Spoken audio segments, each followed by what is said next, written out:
Hello, আসসালামু আলাইকুম everyone. আজকে শেয়ার করছি পুঁইশাক দিয়ে, চিংড়ি মাছ দিয়ে, নারকেল দুধ দিয়ে একটা সহজ রেসিপি। এটা সবাই জানে।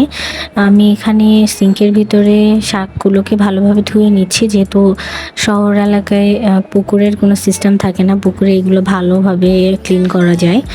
তো এখানে আমি কড়াইতে বেশি মশলা ইউজ করব না। এখানে সিম্পল পেঁয়াজ আর রসুন বাটা আছে, আর লবণ আর হলুদ দিয়ে আমি এর ভিতরে চিংড়ি মাছটা দিয়ে দিব এবং কষাবো আমি হচ্ছে নারকেল দুধ দিয়ে।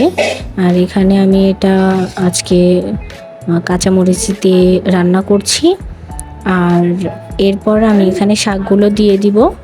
শাকগুলো দিয়ে কষিয়ে নিব কিছুক্ষণ, এবং পানি হিসেবে আমি এখানে ঝোলের পানি হিসেবে এখানে পানি ইউজ করছি, যেহেতু নারকেল দুধ আমি কষানোর ভিতর দিছি।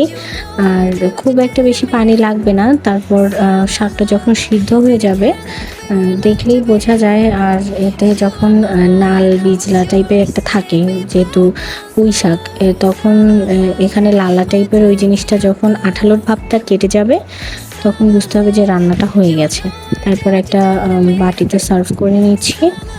এবং চিংড়ি মাছ দিয়ে রান্না করলে পুঁই শাকটা অনেক বেশি টেস্টি হয়, আলাদা আলাদা রকম লাগে খেতে। এটা যারা পুঁই শাক প্রেমী আছেন তারা সবাই জানেন। তো ভালো থাকবেন সবাই।